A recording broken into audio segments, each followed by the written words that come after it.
global finals. I would love nothing better than to give you a nice warm fuzzy right here to our Missions Operations Center for the secondary level of the scientific challenge, Worlds Beyond. But we ain't got time for that, all right? We need to get down to business right away, and here's why. We have got a crew here who is dependent upon us. Now, they've handed this responsibility off to us. We need to come through on this. All right, so here is our situation. After months of research and development on the topic of extraterrestrial planets, our crew has taken that information, placed it into a story they've created, and they're going to present that to us in just a few moments. In that story, they were asked to put several different types of elements in it. Among those is going to be at least one character who believes they're on that planet all by themselves, but they find out they're wrong. Another element that they're going to be placed in here is an actual scientific demonstration of a phenomenon that occurs on that extraterrestrial planet. Along with that, they have got technobabble created that has been placed in their dialogue. They've also created a technobabble depictor, which is going to help us understand, using technical methods, a little bit more about what that technobabble is all about. Now, people, we have one mission here, one job and one job only, and that is to enthusiastically give our crew our undivided attention and support over the next few minutes. People, can we do that? I said, can we do that? It is 10 o'clock in the morning. Get another cup of coffee. Let's pick this up, folks. I haven't disappointed crew here yet. It ain't going to happen on my watch. All right. Mission Ops, y'all stand by, because it's now my duty and honor to introduce to you Anya, Gabrielle, and in their final PI performance ever on stage, Pardeep, Gabe, and Ryan, the masked unredacted from Centerville High School. Let's hear it.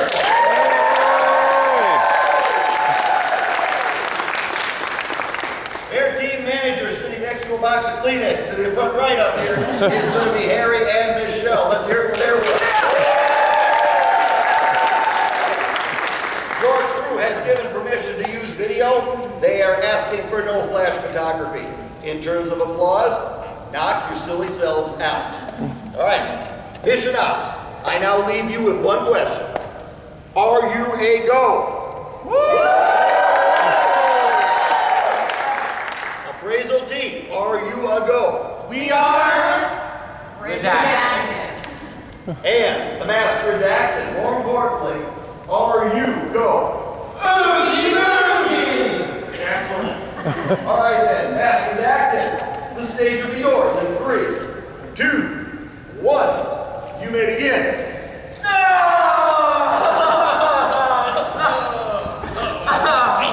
What are you doing? We were just practicing diving. Yeah, our world's gonna end soon. Get up. We only have 24 hours until our star, Lost 12, completely strips away our atmosphere. I want a status report now. The year is 10,000,2025, and WASP 12b orbits 2 million miles from its star, WASP 12. Extreme stellar winds up to millions of degrees Fahrenheit strike our atmosphere, causing it to absorb 94% of all light. Anyone can see that. What more have you gathered for us? Look at this. Graph A shows WASP 12's brightness over time. This helps us calculate WASP 12b's orbital velocity, 217 kilometers per second. The dip in brightness represents when the entirety of WASP 12b is blocking its star, and the irregularities around the dip suggest that there's a trillion cloud of gas behind its orbit. By comparing the brightness and the wavelength during the dip, we can identify the planet's atmospheric makeup, mostly methane, carbon monoxide, and other gases. While graph C shows the transmission spectrum across different carbon to oxygen ratios, and graph D shows how the increasing ratios affect its composition. This suggests the planet either formed far beyond the water ice line and migrated inward, or later accumulated carbon-rich materials. Moving on, we can see that WASP 12b is tidal locked, meaning one side permanently faces its star. Strong tidal forces cause our planet to have an egg-like shape. Due to our close proximity to the star, it absorbs our atmosphere. Furthermore, since our planet is a gas giant, we had to build artificial surfaces with atmospheric metals. Unfortunately, they easily superheat, surrounding our labs with volcanoes, lava plains, and lava mist. And our planet is a mere 1.1 Earth days, or 26 hours. That data is from the 21st century. We need recent data, you dimwits. Is that too much to ask? Yes. We didn't volunteer to stay back because the rest of our people evacuated. We stayed because billions of lives are counting on us to save our planet. Whoa there, that's a lot of story exposition for one sentence. Well, that doesn't matter, because I found this. This is the solution to all our problems. Well, read it to us? So, let's see. Our experiment has gone horribly wrong. Instead of fix our atmosphere, we tried to make ourselves more resistant to the heat. Unfortunately, the testing chamber has malfunctioned and our test subject has escaped. Here I have transcribed the necessary steps to finishing our new device, the atmospheric pollinator. I just hope we can escape this monster. That's it? Yep, we probably died while riding it. And furthermore, the instructions are all just a bunch of technobabbling. The depictions are all redacted. And I'm not sure about this experiment thing. The only thing that's clear is that we need lava mist. We're wasting time. Let's see here. Quantum atomizer, gamma oxygen particle, quantum atomic clouds. No! These are all worlds beyond my understanding. Well, we do have the Diptotron. Of course, the Diptotron! Oh, the Diptotron and I were in Casper. I mean, how that work? Why the Diptotron? Mapping instead of working. Never mind that though. Depictotron, depict this. Diptotron says that using the lava mist, we can derive gamma-infused oxygen molecules, which when combined with the hydrogen molecules can create quantum clouds. The atmospheric pollinator, when given the lava mist, will use its quantum atomizer to acquire gamma-infused oxygen molecules and use them to feed said clouds. This will help save our planet. Ah, of course. This atmospheric pollinator is just what we need. The Diptotron even provided us a map that leads to a lab. Looks like we need to cross the lava mist fields. No, I hate that place. It's too In hot. space, no one can hear you whine. Let's get moving.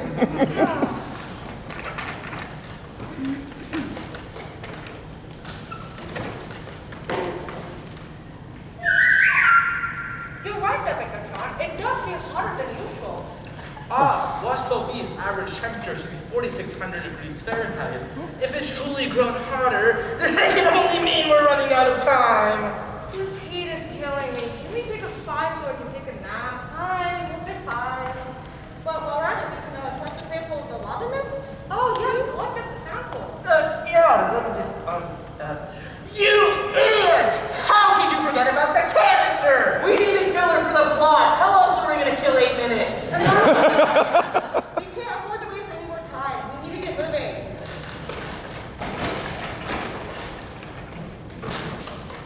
Are we at the old lab yet? Yeah, this place is a wreck. This must be the atmospheric pollinator. This thing must show WASP 12B's atmosphere. Our star, WASP 12, prevents clouds from forming in the atmosphere because bonds between hydrogen and oxygen don't come together. I'm gonna try activating the device. Typical, if nothing happens. Oh, an empty canister. How fun convenient. What was that? Ah, your shoes untied! You should rage. Oh, that was a close one. The Diptotron. There's something different about you. Did you get a haircut? Oh, get back!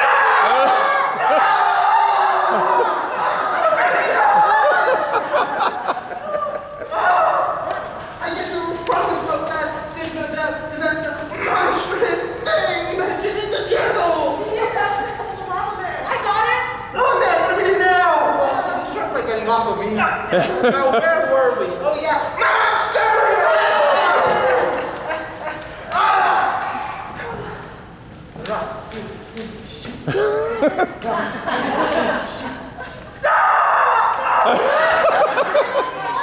Now we can put an end to this space odyssey. Activating the device.